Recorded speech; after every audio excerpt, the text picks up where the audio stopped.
আপনি তো অঙ্কের জাহাজ হিসাবে খ্যাত, তাই নয় কি?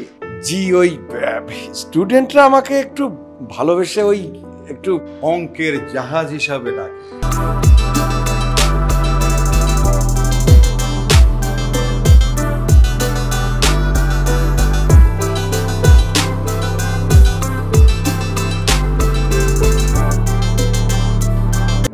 জাকাত কষা অঙ্কে। জাকাত কষা অঙ্ক? জাকাত কষা অঙ্কেও কি আপনি পারদর্শী? এই ধরনের কোনো অঙ্ক আছে বলেই তো আমার জানা নেই। জাকাত সম্পর্কে জানেন কি? জি, জাকাত দেওয়া তো ধর্মীয় বিধান। আর না দেওয়াটা? জাকাত না দেওয়া কারণের বিধান। জানেন তো? জি। জাকাত দিতে অস্বীকার করায় কারণের কি পরিণতি হয়েছিল জানেন না? কি করে জানবো স্যার?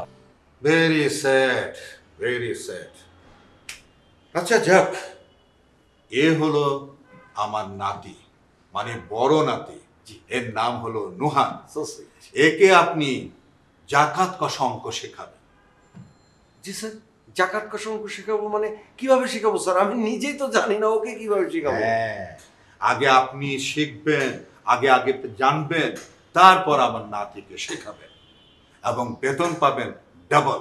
কি বলছেন স্যার? ডাবল বেতন? একটা বেতন হলো আপনি নিজে শিখবেন, আরেকটা বেতন হলো আমার নাতিকে শেখাবেন। কিন্তু কি করে শিখবো স্যার? কোথায় শিখবো? আপনি তো সুদ কষা অঙ্কে পারদর্শী। হ্যাঁ, সে কারণে তো অনেকে আমাকে অঙ্কের জাহাজ টাহাজ এগুলো বলে। হ্যাঁ, এবার হবেন আপনি জাকাত কষা অঙ্কের জাহাজ। কিন্তু কিভাবে?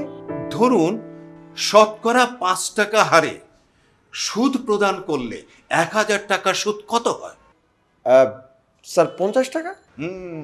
50 টাকা। ঠিক সেইভাবেই শতকরা 2.5 টাকা হারে 1000 টাকার জাকাত প্রদান করলে কত জাকাত হয়?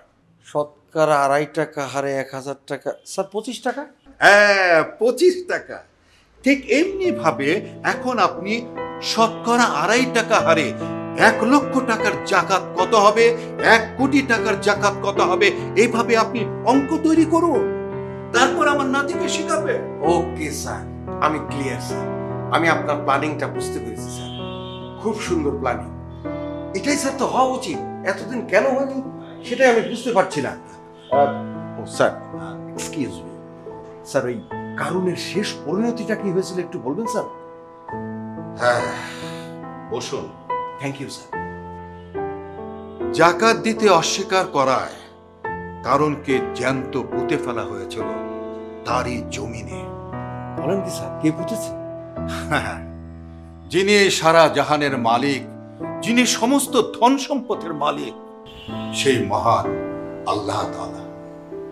বলছেন কি স্যার, জাকাত না দেওয়ার শাস্তি এত ভয়ঙ্কর, জ্যান্ত পুঁতে ফেলা? স্যার, তাহলে তো আমাদের সমাজে সুদ কষা অঙ্কের চেয়ে জাকাত কষা অঙ্ক খুবই জরুরি। অবশ্যই।